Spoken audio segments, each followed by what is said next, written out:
from Hollywood.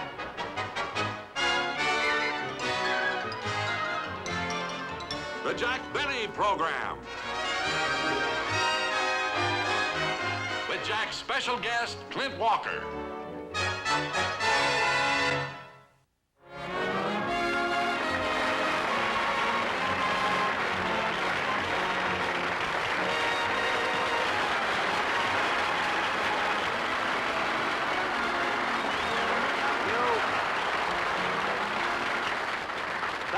Thank you very much, ladies and gentlemen, and welcome to the show.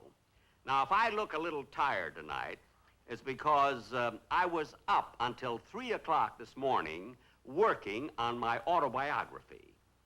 That's true. I'm writing the story of my life, you see. And if I do say it myself, it's going to be very good. Of course, my publisher told me that in order for a book to sell, you should have an exciting title. So I was going to call it, at first I was going to call it The Valiant Years. But then it seems that some fellow in England beat me to that one. Then I wanted to call it Crusade in Show Business.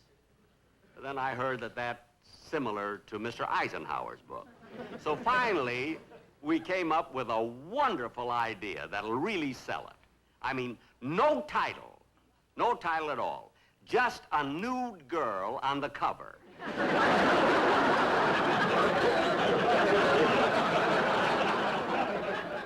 So I have to go home tonight and work real late because I have to finish the book. You see, we've already sold 4,000 covers. And you should see her picture, the picture of this girl. I mean, in order to get by the censors, you know, they had to put her in a rocking chair like Whistler's mother. Whatever she's knitting, she better do it fast and get it on.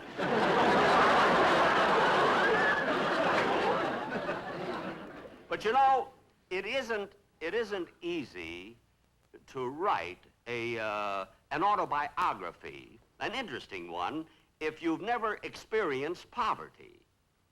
Now, like, it was hard for me to write it because I was never poor. My parents were, but I wasn't.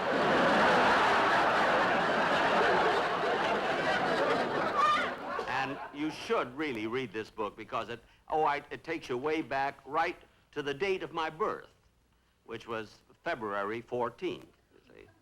Now, of course, in those days, February 14th didn't mean anything, you know. But 8 years later, it became Valentine's Day. But anyway, I know you'll enjoy it. It has a lot of goodies in this book, you know, wonderful information and everything. And now to get on with the show, I'd like to present my guest star, a young man who's been doing a lot of wonderful things in the movies, and I'm sure all of you Western fans will recognize him immediately as a star of his own television series, Cheyenne. And here he is, Clint Walker.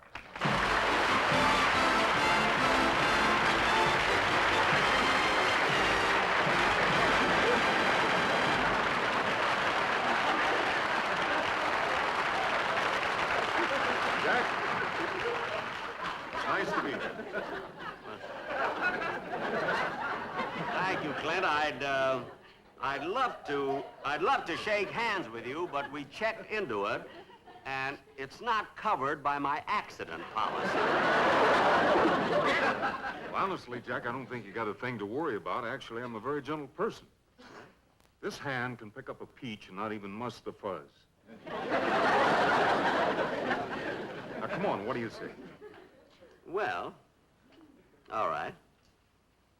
Gee, he is gentle, you know? And I'm glad, too, because this is the hand I use to bow my violin.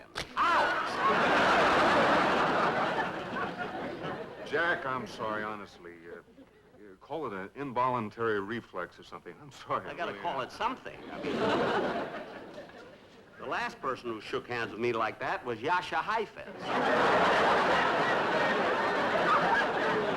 But Clint, come here to me. I want to tell you something.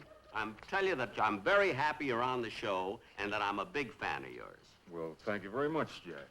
Say, by the way, I heard you telling the audience about the new book you're writing, your autobiography, and I think there's something you ought to know. What's that? Well, actually, we have a lot in common. There's quite a parallel there. You and I have a lot in common? That's right. Like what, for instance?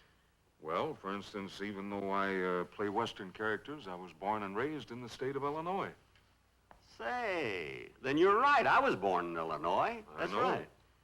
And I was a seaman for 3 years. You were in the Navy? Well, so was I. It's amazing. I was in the Navy, too. And I also have blue eyes. Let's see. Wait a minute. Let's see.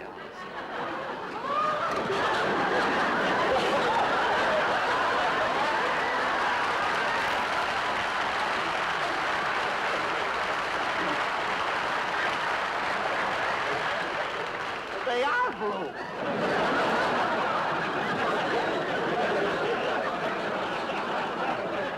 That he didn't expect. But I'll tell you, you know, it's amazing, though, isn't it? Here we were both born in Illinois. We were both in the Navy, both have blue eyes. How old are you? 36.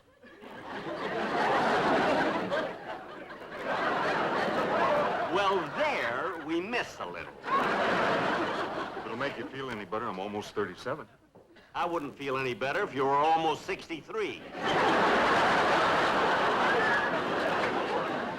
Make me feel any better. Now, Clint, but listen, you should buy my book. Oh, I intend to. I've already got the cover. I told you.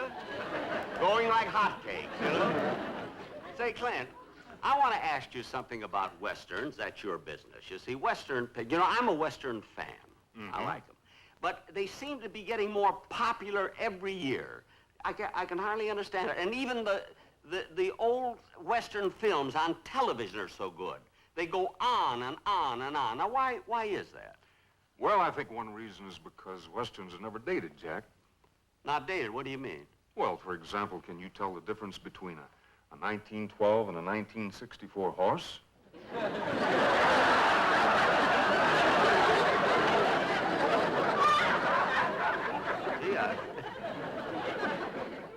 Gee, I never thought of that. You know, you have to be careful nowadays when you go into a used horse lot. That was good, wasn't it? That was very, very good. I ad-libbed that, you know. You know what an ad-lib is, don't you? Well, yeah, that's when you step outside the script and louse up the whole show.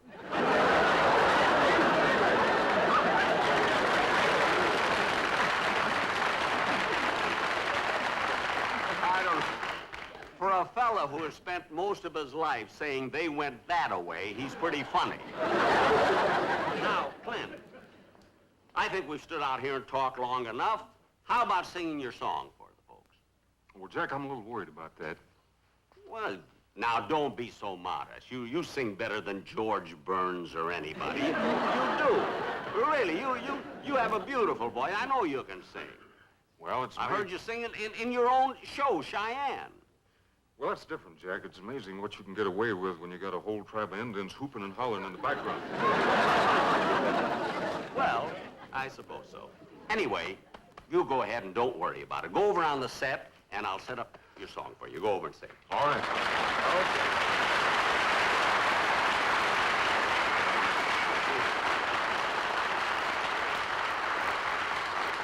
I wonder what those Indians are doing on Saturday night. I have to give a violin concert.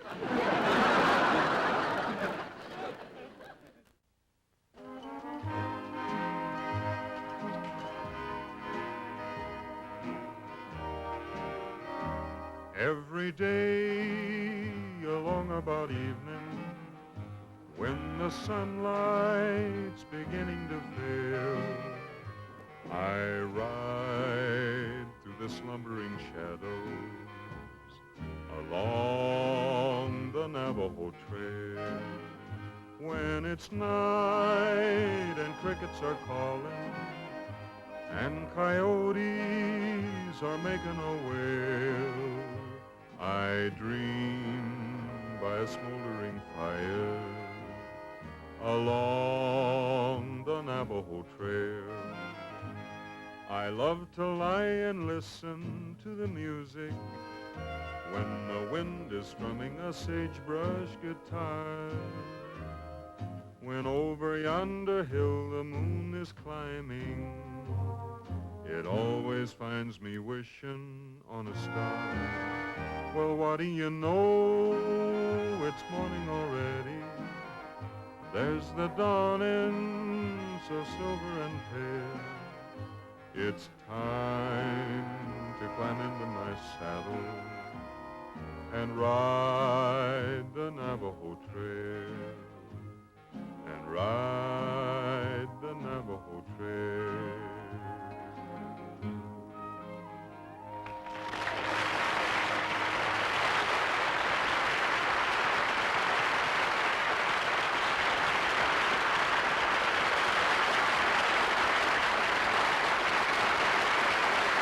Hey, Clint, come out here.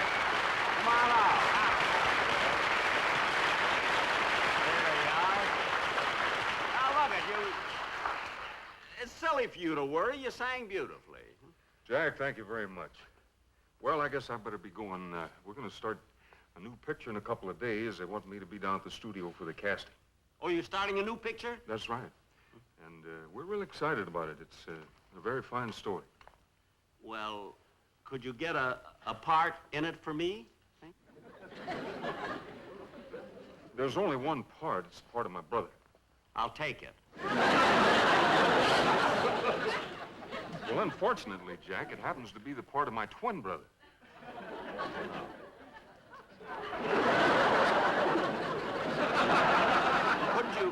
Couldn't you play it sitting down? No, I'm afraid not. Well, then I guess my height lets me out, huh? Well, I wouldn't feel too bad about it, Jack, if it wasn't that to be something else.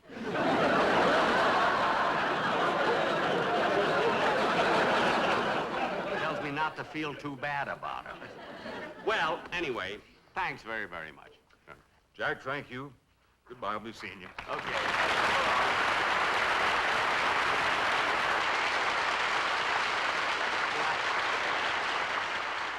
I'd give anything to be in that picture with him. But that's always been my luck. Now, I'm too short to play Clint's twin brother, and I'm too tall for Toulouse-Lautrec.